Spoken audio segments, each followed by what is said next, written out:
안녕하세요. 레달PM 정준석입니다. 피트 정현철입니다. 자, 올해 마지막 저희 시승차. 그렇죠. 저희가 제일 사랑하는.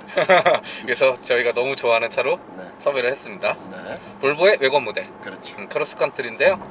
그 중에서도 플래그십 라이너 90 시리즈의 네. V90 크로스컨트리 모델입니다. 네. 대형 세그먼트 라인업에 차지하는 모델이라서 굉장히 커요.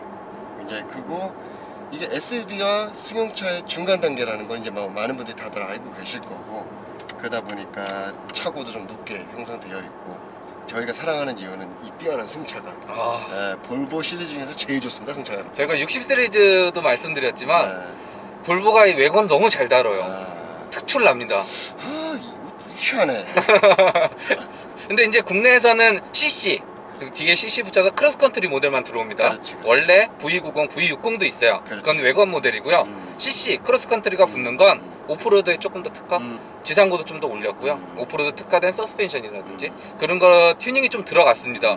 그로 인해서 그런지 몰라도 저희가 이 승차감을 너무 좋아해요. 그러니까. 이거 한번 타보시면 야, 이게 뭐 전자식도 아닙니다. 사실 전 볼보 모델에 그냥 이 서스펜션을 이 승차감을 다 적용해줬으면 좋겠다. 그리고 크로스컨트리는 기본적으로 사륜구동 시스템이 다 적용이 됩니다. 근데 볼보로 타보면 사륜구동 적용된 것과 안 된 거의 승차감이 좀 차이는 있는 것 같아요. 그렇죠. 확실히 좀 사륜구동 적용되면 좀 더 승차감이 좋은 느낌을 주는 것 같습니다. 저희가 무엇보다 좋아하는 건 가격 대비 성능. 그렇죠. V60은 5,900 그러니까 6천만 원이죠. 그리고 얘는 프로 모델이라 7,500 얼마예요. 요 정도 가격에 이 정도 크기에 이 정도의 승차감과 주행 성능, 거기다가 이제 48부터 마일드 하이브리드 시스템까지 그렇죠. 더해졌기 때문에 외관의 어떤 최강자? 이렇게 표현을 하고 싶어요. 그런 것 같아요. 특히 우리나라에서는 어떻게 보면 외관 모델이 무덤이다 싶을 정도로, 참 되게 재밌는 건 미국이나 유럽, 그 다음에 일본 가면 외관 모델들이 다 외관. 정말 인기를 맞습니다. 정말 심지어 벤츠 E클래스 외관이 있어요. 네. 이 실용성과 어떤 그런 거를 겸비한 모델들이 굉장히 잘 팔리는데, 우리나라도 확실히 이제 SUV 시장이 워낙에 강세를 띠면서 이 외관에 대한 그 시장의 어떤 호응도 높아지고 있는 건 사실이죠. 차량만큼은 그렇죠. 유독 들어오면 그냥 다 팔리는 차. 네, 외관인데도 불구하고. 뭐 볼보에서는 더 많이 배정을 받고 싶을 거예요. 그렇죠. 근데 배정을 못 받아서 문제인 거죠. 그리고 저희가 지금 타고 있는 해당 차량의 핵심 부분은 저희가 그 XC60 한번 보여드렸잖아요. 페이스리프트 된 거. 그때 인포테인먼트 시스템을 대거 개편을 그렇죠, 했습니다. 그렇죠. 그래서 티맵, 그렇죠. 아리아 그거 됩니다. 이제 얘도. 네. 그렇죠. 원하시는 장소를 찾지 못했어요. 대신 아리아는 좀 조심해서 얘기하셔야 된다. 이렇게 계속 반응을 해줘서. 그러니까 티맵도 사용할 수 있고 순정 내비게이션도 그렇죠. 훨씬 그전보다는 상품성이 좋아졌다. 그럼요. 사실 이 부분은 또 칭찬을 좀 해주고 싶은 게, 단순히 그냥 언어만 바꿔놔서 우리나라 그냥 맵을 억지로 그냥 구색 맞추기식으로 넣어놓은 개념이 아니라, 가장 이제 소비자들이 선호할 수밖에 없는 티맵을 SK텔레콤하고 합작을 통해서 자신들만의 볼보에 적용할 수 있는 새로운 시스템을 만들어낸 거죠. 굉장히 많은 금액이 투자가 됐고, 그만큼 볼보가 한국 시장을 어떻게 준비하고 어떻게 생각하고 있는지, 좀 그런 부분은 되게 좋은 것 같다고 생각하는 게, 그만큼 대접하겠다라는 뜻이잖아요. 그러니까 그런 부분들은 되게 좋은 것 같고, 좀 수입차들이 이런 거를 좀 해야 돼요. 맞아요. 그냥 자체 개발하시지 말고 그렇죠. 협업하십시오. 쓸데없이 뭐 해놓고, 그러니까 속된 말로 돈 주고 욕먹는 거죠. 그냥 자체적으로 해봐야 욕만 먹으니까 차라리 이렇게 조인을 해서 맞습니다. 하는 게 더 좋은 것 같아요. 저희도 그 XC60에 적용된 거 한번 타보고 와 진짜 좋아졌구나. 그러니까 수입차에서 이런 내비게이션을 그리고 이런 음성 서비스를 했는데 확실히 V90에도 적용되니까 좋은 것 같습니다. 웬만한 수입 자동차 중엔 가장 좋고요. 핸드폰 거치대로 쓸 이유가 없어요.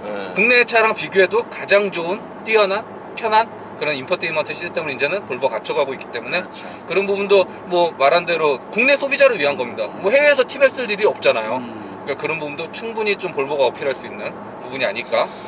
일단 하여튼 뭐 이 크로스컨트리는 공간성, 실용성 끝내주죠. 근데 또 외관 디자인도, 보통 외관이라 하면 마치 장의차라고 평가절하받는, 왜냐면 뒤에가 띠쭉이 빠져가서 쭉 빠져가지고 이상하다고 생각하는데, 크로스컨트리의 이 균형감은 뭐 사실 논할 이유도 없을 정도로 굉장히 비율을 잘 맞춰놨고, 하여튼 저는 이놈의 서스펜션, 이건 정말 웬만한 저 독삼사들도 비교 안 돼요. 이 승차감은 이게 짱입니다. 예. 정말 좋습니다. 이게 되게 재밌는 게 그렇다고 해서 뭐 마냥 부드러워서 방방거리느냐 그런 것도 전혀 아니고 또 코너링에서 지금도 이제 저희가 코너를 돌 거지만 또 잡아주고 탈출하는 구간에서 치고 나갈 때 회복력도 굉장히 좋고 이 차가 지금 5m예요 전장이. 네. 4cm 빠지는 4m 96인가 그래요. 확실히 다른 차 타고 있는 네. 느낌인데 크로스컨트리 이게 타면 동그란 브랜드를 타고 있는 느낌이 아니라니까요. 정말 좋은 승차감을 보여주고 있고 정말 이 노면이 안 좋은 상태에서도 차체는 거의 뭐 그대로 유지가 되면서 하체만 딱 움직여주는 게 느껴질 정도로 굉장히 댐핑력도 딱 최적화돼 있고 그러면서도 노면 정보는 다 알려줍니다. 아 그렇죠. 그러면 V60은 5,900, 6천만 원입니다. 음. 그것도 충분합니다. 정말 저희가 V60 크로스컨트리 사면서도 와 이건 정말 좋다. 야 이거 최고다. 근데 왜 V60을 사야 되냐? 얘는 약간 플래그십 세단 타는 느낌 납니다. 그렇죠. 휠베이스가 그만큼 길어지다 보니까 대형 세단을 타는 듯한 그러니까 뭐랄까요? 우리 대형 세단을 타면은 누가 보더라도 아 되게 안정감이 있다, 편안하다, 그리고 뭔가 좀 이제 딱 나를 보호해주는 것 같은 사이즈가 느껴지잖아요. 얘가 딱 그렇습니다, 여러분. 그리고 뭐 골프백이 뭐고 다 때려놓을 수 있습니다. 그냥 뭐 그냥 고민하지 마세요. 정말 근데 짱이에요 정말. 오프로드를 갈 수가 있어요. 아 그러니까. 뭐 본격적인 오프로드까지는 아니겠지만 네. 실제로 하단 부분은 다 플라스틱 가니시 타입으로 해서 그냥 모르고 보면 또 SUV 구성은 다 갖추고 있어. 근데 차가 낮아. 혹시 이거 희한한 일이야. 또 시트 포지션도 그냥 세단 느낌이야. 그러니까요. 근데 운전하기는 또 편해. 그러니까요. 이게 전장 긴 게 별로 체감이 안 됩니다. 참 특이한 차입니다. 단 이제 요런 데서 어쨌든 기본으로는 4기통 엔진입니다. 4기통 그렇지. 가솔린 엔진이기 때문에 가면 그렇지. 이렇게 나가요. 이거 빼곤 다 좋습니다. 그러니까 어쨌든 뭐 마일드 하이브리드가 붙든 뭘 붙든 기본 사양은 4기통이기 때문에 그런 아쉬움은 가지고 있을지 몰라도 그 외에는 뭐 이렇게 지금 치고 나가고 이런 부분에 대해서는 전혀 불편한 거 없고요. 그렇죠. 또 마일드 하이브리드 시스템은 정말 볼보가 잘 다루는 것 같아요. 체감되는 거나 또 실제적으로 도움을 주는 부분이나 이런 것들에 대해서는 확실히 좀 다른 브랜드들이 벤치마킹인지 해야 되지 않을까. 네네. 그 정도로 마일드 하이브리드 상당히 잘 다룹니다. 4기통을 약간 5기통 비스무리하게 만들어주는. 자, 디자인. 자, 뭐 이제 헤드램프야 뭐 토르망치 뭐 그 유명한 저거는 사실 뭐 변화를 줄 이유가 없어요. 너무 브랜드 아이덴티티이기 때문에 네. 지금의 또 볼보를 만든 디자인이기도 하고. 근데 되게 재밌는 건 범퍼 라인이 좀 디자인이 바뀌었네요.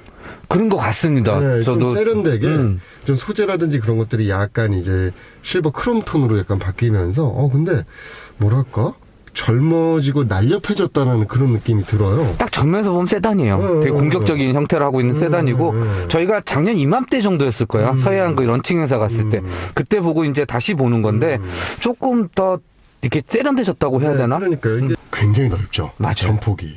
네. 대형 세단이라니까. 그리고 크로스컨트리만 전용으로 저 그릴이 적용이 됩니다. 핀 박힌. 이제는 저 레이더 들어가 있기 그렇죠, 때문에 그렇죠. 저 3D 처리된 그렇죠. 볼보 아이언 마크라든지. 그러니까 이게 전체적으로 보면 여느 다른 브랜드들하고 비교했을 때 정말 단순해. 정말 단순한데 그렇다고 해서 싸 보이거나 뭐 이렇게 부족해 보이거나 그러질 않아요. 하여튼 이게 볼보 디자인의 특징이다. 이 차의 하이라이트는 이 측면. 그렇죠. 자, 여러분. 우리가 알고 있던 왠지 외건이라 함은 보통 세단을 그냥 뒤를 길게 늘려놓은 뚜둥해 보이는 그런 느낌인데 여러분들 보셔도 알겠지만 전혀 그런 느낌이 없어요. 정말 잘 만듭니다. 외건을 이렇게 만들어야 돼. 그렇죠. 차고 보십시오. 일반 승용 차고가 아니고 SUV 차고예요. 근데 위로는 전고가 막 이렇게 높지는 않아. 그게 아니야. 그러니까 이 밸런스 이게 잘못해버리면 차체가 높지 않은 상태에서 차고를 높여버리면 차가 이렇게 왠지 공중에 붕 떠있는 듯한 맞아요. 이상한 비례가 나오는데 전혀 그런 게 없단 말이죠. 그러니까 이 비율을 정확하게 맞췄다. 그리고 저 C필러 쪽으로 해가지고 쫙 내려오는 거 보십시오. 저게 자칫 잘못하면 뭔가 뒤에가 엉덩이가 너무 커져 있는 느낌인데 전혀 그런 느낌이 없죠. 실제로 운전할 때도 저 늘어난 길이에 대해서 부담감이 없는데 디자인을 봤을 때도 그렇습니다. 이게 세단에서 좀 더 날카롭게 다듬은 그런 느낌이에요. 또 밑에를 보면 얘기했던 대로 약간 SUV 느낌도 나고. 마지막으로 리어. 자, 일단 머플러가 안 보여요. 사라졌습니다. 네, 이제 그 신기하다. B5 마일드 하이브리드 시스템 적용되면서 그러니까. 다 히든 타입으로. 없는 건 아니고요, 여러분. 똥꼬를 이제 바깥으로 숨긴 하지 거죠. 않았다.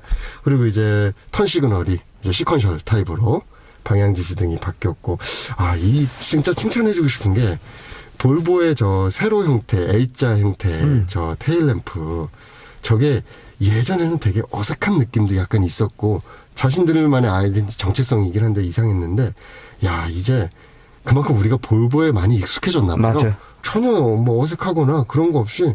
그리고 외관 의외로 제일 잘 어울리는 타입인 것 같아요. 저 디자인 자체가 딱 보이는. 네네. 그러니까 볼보는 저 SUV나 외관에만 저 L자 형태를 씁니다. 세로 형태를 쓰는데 되게 잘 어울립니다. 그러니까 예전에는 볼보만 사용했기 때문에 어색한 부분이 훨씬 컸는데 지금은 볼보만 사용하고 있어서 더 멋져 보이는. 그리고 범퍼에는 크로스컨트리라고 해서 이제 타각이 되어 있고. 적어도 이제 크로스컨트리만 가질 수 있는. 네네네네. 자, 실내 살펴보도록 하겠습니다. 역시 뭐 볼보의 특징을 그대로 당연히 갖고 있는데 항상 말씀드리지만 참 심플해요. 심플한데 고급스러워. 소재라든지 마감이라든지 그 다음에 이렇게 우드 패턴에 크롬에, 여기는 플라스틱인데도 이 플라스틱 소재마저도 되게 고급스러워. 그게 이제 볼보가 내세우는 네. 좀 심플하면서도 고급스러운. 마감 단차나 이런 것들도 뭐 아주 단단하고요. 이 볼보차가 특히 이 썬팅하는 데들 보면 되게 힘들어요. 마감재가 잘 안 떨어져요. 꽉 물어놔서. 네. 그래서 주행할 때도 잡소리가 아예 없는 차다. 즉, 보시면 됩니다. 실내는 변화가 없습니다. 네. 동일합니다. 외장하고 동일하게 디자인적으로는 변화가 없는데요. 디스플레이에 그래픽이 바뀌다 보니까 그렇죠. 여기서 오는 새로움. 이 과거에도 괜찮긴 했는데 뭔가 조금 2% 부족한 느낌이었는데 되게 폰트라든지 이게 디스플레이 자체가 굉장히 세련돼지고 시각적으로 아주 좋아졌어요. 저희가 또 마음에 드는 건 기존에도 그랬지만 처리 속도가 얘는 진짜 정말 빨라요. 보통 이렇게 렉 걸려가지고 난 누른 것 같은데 안 눌러 다시 누르게 되고 막 그런 것도 있는데 그런 거 없습니다. 그리고 그래픽이 너무 예뻐져 갖고 이런 부분들은 확실히 좀 좋지 않나? 무엇보다 팀앱 팀앱이죠. 순정으로 사용할 수 있는. 그러니까 이제 뭐 핸드폰 연결 안 해도 됩니다. 그러니까 뭐 거치 안 시켜도 되고 그냥 핸드폰 보시는 게 여기 있는 거예요. 거기에 아리아까지 쓸 수가 있기 때문에. 더군다나 가운데 계기판에서도 내비게이션이 그대로 마치 허드처럼 표시가 되기 때문에 굉장히 편안하게. 그러니까 그것도 팀앱. 그리고 경로 설정하면 헤드업 디스플레이까지 팀앱으로 다 연동됩니다. 그렇죠. 네. 이런 부분에 대해서는 확실히 좀 신경을 많이 썼고. 하긴 한 300억 썼다고 그랬죠? 300억. 저희가 사랑하는 그 크리스탈 기어노브는 아니에요. 크로스컨트리는 이거를 씁니다. 오디오는 바워켄스 이 최고의 오디오 시스템. 정말 좋습니다. 오디오 정말 좋고요. 다른 모델들은 일반 모델하고 인스크랩션 이렇게 나눕니다. 근데 크로스컨트리는 일반 모델하고 프로. 그렇죠. 저희가 프로가 인스크랩션 버전이라고 보시면 되는데요. 상위 모델이다. 보시면 돼요. 하나 추가된 게 요거 SOS하고 그렇죠. 온콜. 네네네. 그래갖고 요거 뭐 저희가 뭐 BMW나 벤츠에서 경험했던 그런 시스템도 갖추게 됐습니다. 그러니까 기존에 만족스러웠던 부분들은 그대로 유지를 하면서 편의사양 인포테인먼트 시스템의 대대적인 개편이 들어간 부분이 이번 V90 그렇죠. 시리즈의 핵심이라고 보시면 되고요. 자, 2열 자, 제가 뭐 촬영 때문에 일부러 1열 시트를 뒤로 상당히 밀어놨는데 이렇게 보시면 됩니다. 왜 그러면 그렇죠. 크로스컨트리인데 그것도 V90 V90인데 뭐 가장 큰 모델이기 때문에 뒤에서 이렇게 보면 여러분 정말 커요. 차 정말 크고 이제 B필러에 에어벤트 이렇게 해놓은 거, 그다음에 뭐 열선, 이것도 터치 공조기로 다 조절할 수 있는 것들. 그러니까 이런 부분들 역시나 뒷좌석에 탔을 때에도 크로스컨트리는 이 볼보가 제가 이제 SUV 모델들이 자방이 폭이 너무 좁다고 항상 말씀드리잖아요. 크로스컨트리는 괜찮아. 그래 이렇게 만들어야지. 좋습니다. 굉장히 좋고, 그다음에 뭐 볼보 특유의 그 뭐랄까요, 앤틱 그 소파에 앉아있는 듯한 가죽 질감, 그리고 이런 것들이 딱 여러분들도 보시면 이런 스티치나 이런 것들 하나하나가 특히 이렇게 또 마감재들하고 결합되는 부분들이 실오르게 하나 없습니다. 아주 그냥 너무 마치 사출로 찍어낸 듯한 느낌을 들 정도로 딱 이렇게 완판 찍어내는 그런 느낌입니다. 그리고 이런 데도 역시나 다 마감 좋고, 그런 것도 되게 센스 있게 처리해요. 손잡이 부분도. 여기 약간 이렇게 홈을 줘가지고 맞아. 재밌게. 그 밑에 스티치 쫙 박아놓고. 그러니까 사실 차라는 느낌 별로 없어요. 볼보 차를 타면 어느 모델이든 약간 거실에 있는 느낌, 소파에 앉아서 있는. 소파에서 뭔가 이렇게 좀 편안하게 있는 그런 느낌이 좀 고급스럽고 대접받는다는 느낌. 역시 이렇게 넓게 공간성을 활용할 수 있는 모델이 바로 크로스컨트리다. 역시 뭐 볼보 크로스컨트리라 하면 트렁크죠. 네, 트렁크죠, 여러분. 자. 좀 더 넓어요. 골프백 그냥 들어갑니다. 최고의 차. 그냥 막 때려 넣어도 돼. 막 누세요. 막 누시고, 그리고 볼보 참 이런 것들 잘하죠. 물건을 어느 정도 싣고 나면 혹시나 주행에 의해서 고정이 안 되면 움직일 수 있으니까 이건 SUV도 동일합니다. 네, 이렇게 칸막이를 해서 분할로 또 이제 구분도 좀 이거 너무 좋아요. 네, 이게 굉장히 센스가 있습니다. 요런 거. 그 다음에 제가 볼보를 항상 칭찬해주고 싶은 거. 보통 트렁크 같은 경우에는 이런 마감재라든지 이런 소재들이 약간은 허접하단 말이죠, 대부분. 근데 여기 보면 이런 트렁크 소재에 있어서도 마감이 완벽합니다. 단 하나라도 뭐 이렇게 예를 들면 이렇게 뭐 여기가 단차가 생겨서 삐져나온다든지 이런 게 전혀 없어요. 뭐 떨어져 있다거나 뭐 이런 거 없습니다. 네. 상당히 잘 만들어놨고 이 밑에도 또 이렇게 이 에어쇼바 해놓은 거 보세요. 여기 네. 이런 거 정말 잘합니다. 그리고 이런 마감도 너무 좋아서 그러니까요. 공간적으로나 뭐 구성에 있어서는 전혀. 닫을 때는 또 버튼 눌러주면 이게 또 되게 부드럽게 닫혀요. 그러게요. 닫히는 것도. 근데 이제 전체적으로 이제 볼보가 워낙 지금 디자인적으로나 기본 세팅이 뛰어나기 때문에 더 이상의 변화를 굳이 줄 이유를 또 못 찾는 것도 사실이에요. 근데 그게 얼마나 더 갈지. 뭐 지금까지는 풀체인지를 할 이유가 없어.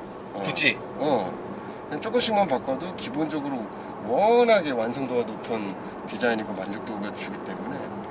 그래서 기존에는 사실 이렇게 뭐 중앙 스크린 같은 거 다 터치를 이제 통합시켜둔 거잖아요. 그렇죠. 그러니까 그런 데 있어서 이렇게 시선 뺏기는 부분도 있었고 아니 좀 불편한 게 있었습니다. 근데 이게 팀에 딱 적용되고 음성 서비스까지 지원이 되니까 그런 부분도 좀 해결이 된. 이게 어떻게 보면 비교군이 없어요. 현재. 그렇죠. 네, 비교군이 없기 때문에 어떻게 보면 굳이 너무 뛰어나게 만들지 않아도 경쟁력을 충분히 갖출 수 있는데 볼보는 참 특이한 게 자기네들이 완벽하게 석권하고 있다라고 하는 이 외관 시장에서 한 번도 그 누구에게 역전을 허용하거나 아니면은 내가 부동의 1등이라고 그냥 방심한다거나 그런 느낌 없이 계속해서 발전을 시키고 있다. 확실히 한 세그먼트에서 시장 지배력을 절대적으로 갖고 있다라는 게 얼마나 대단한 능력인가 그런 걸 또 한번 볼보의 크로스컨트리에서 또 살펴볼 수 있어요. 이 차를 딱 타보면 느낌이 온다. 우리 이거 잘 만들어. 따라올 때면 따라와봐. 자, 그리고 반자율 주행. 볼보의 반자율 주행 설정하는 부분은 상당히 간단하게 되어 있습니다. 그래서 스티어링 휠 왼쪽에 있는 여기 요 동그란 버튼만 눌러주면 바로 크루즈 컨트롤 활성화 되고요. 지금 막히고 있는 상황이라 속도는 어느 정도만 이렇게 올려놓도록 하겠습니다. 그러면 지정해놓은 속도 내에서 앞차 거리 계산에서 가속 페달이나 브레이크 페달 별도로 조작하지 않아도 따라서 주행이 이루어지는 어댑티브 크루즈 컨트롤 사용을 할 수가 있고요. 거기에 차선하고 차선 인식해서 차선 중앙 잡고 핸들 조향해주는 차선 유지 어시스트까지 사용을 할 수가 있습니다. 그로 인해서 현재처럼 페달 조작하지 않고 핸들 잡고 있지 않아도 주행이 이루어지는 반자율 주행 시스템을 사용을 할 수가 있는데요. 볼보에 적용된 어댑티브 크루즈 컨트롤은 앞차가 멈추게 되면 같이 멈추고 재출발하면 따라서 주행이 이루어지는 스탑앤고 기능도 탑재가 되어 있어서 현재처럼 이렇게 정체 구간에서도 별도 조작 없이 어댑티브 크루즈 컨트롤을 사용을 할 수가 있고요. 그리고 이번에 그 팀에 적용했을 때 XC60도 그랬고 V90 크로스컨트리 모델도 그렇고 이 핸들을 조향해 주는 게 예전에는 어느 정도 일정 시간이 되면 핸들 잡아달라는 알람 띄워주고 그리고 핸들 조향해줘야 계속 기능이 유지되는 모습을 보여줬었는데 현재는 이 핸들 잡아달라는 소리를 잘 안 합니다. 물론 지금 말 그대로 반자율 주행 시스템이기 때문에 핸들에서 손은 웬만해서 놓지 마시고 주행을 하는 게 맞는데 그래도 이 알람이 계속 뜨다 보면 이게 꽤 또 신경 쓸 때가 있거든요. 잡아달라는 알람 이 띄우는 그 자체가 잡아달라는 알람도 울리지 않고 또 차선 인식해서 핸들도 꽤 오랫동안 잘 잡아주고 있어서 이 기능이 업그레이드가 된 건지 그 부분 정확히 모르겠지만 어쨌든 정체 상황이나 고속도로 주행 상황에서 보다 편리하게 사용할 수 있는 반자율 주행 시스템이 적용된 부분은 볼보 V90 크로스컨트리에 적용된 다양한 편의 사양 중 꽤 돋보이는 요소가 아닐까 생각이 들고요. 자, 그리고 연비 총 주행거리는 368km 주행을 했고요. 연비는 트림상 리터당 10.9 표기됐습니다. 그럼 남은 주유량 가지고 이동할 수 있는 거리가 200km 정도 표시가 되니까 1회 풀탱크 주유했을 시 대략 한 568km 정도 이동할 수 있는 연비를 보여줬다 라고 참고하시면 괜찮을 것 같고요. 자, 여기까지 볼보의 플래그십 외관 모델 그렇죠. V90 크로스컨트리 만나봤는데요. 영상 유익하셨다면 좋아요, 구독 눌러주시고 이상 저는 레드RPM 피트였습니다. 감사합니다.